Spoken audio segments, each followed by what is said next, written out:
Been tough times in Seattle lately. After making the playoffs 5 straight years over the last 2 seasons, they've won a total of 9 games combined. And as Herm Edwards on my left knows, that means often a coaching change. And we welcome in Pete Carroll back to the NFL, 3rd head coach in 3 years for the Seahawks.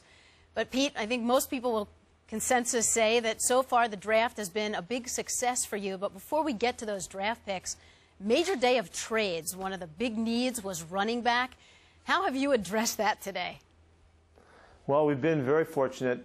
We dipped back into one of my old guys and finding Lendale out of Tennessee to come in and hammer the football the way he knows how. And we, I think, pulled off a trade that we just are really excited about in Leon Washington, a guy that I watched a lot last year as I was watching Mark Sanchez get started.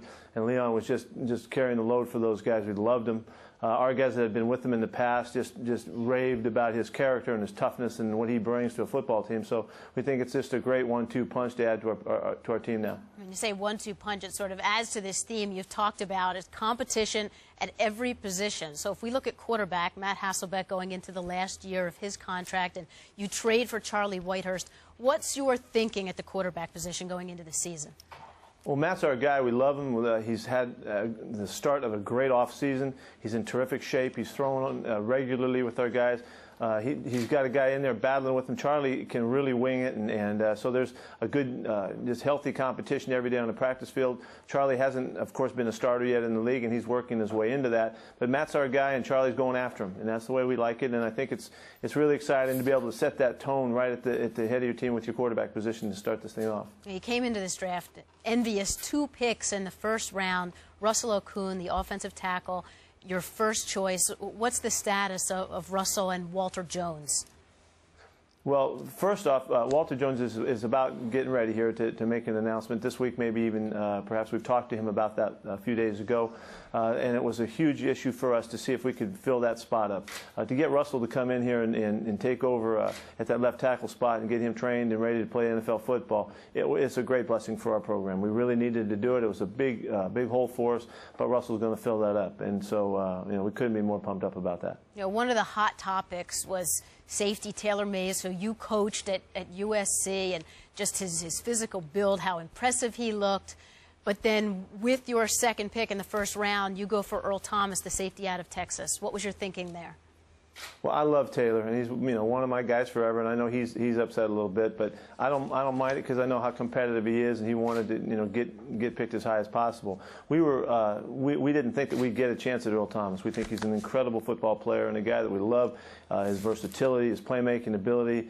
All of the things that you like in a football player, and he fell to us at 14, so that was a guy that we had on the board that we wanted to take. So we lost out on the chance to get our guy Taylor, and so unfortunately for us, we got to play against him. And matter of fact, we're even playing against him in the opener. I think he'll be ready for me. well, there's no doubt you're right. Like you said, a little unhappy about that, and I just want to touch on a quote for people who haven't heard, and he did say some things he, as in Pete Carroll, told me I needed to do as a football player versus the actions he took and how he took a safety. I understand it's a business, but with it being a business, you have to be honest.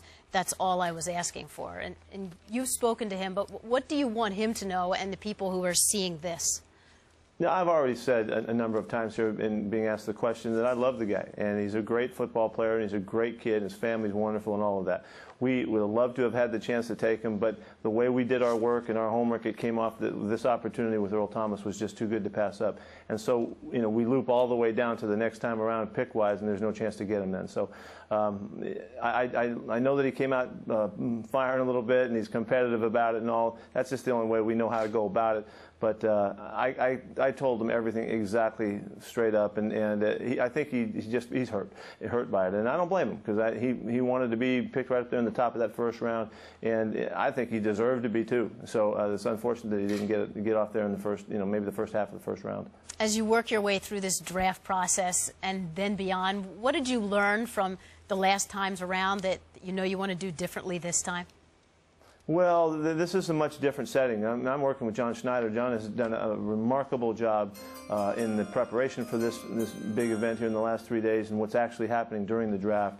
I've just marveled at his work ethic and his savvy his energy about it, and the way he's got our guys working so well. You know, you come into a new situation, you had a lot of people to get on the same page, and Johnny did a great job with that. And not just in sorting out the players, but also being active on this day to get the guys that we want to get. He's been all over it. So, I mean, he's the champion today. We're fired up for him. Pete, thanks so much for your time, and we will look forward to seeing you on the sideline this season. All right. Thank you. Bye-bye.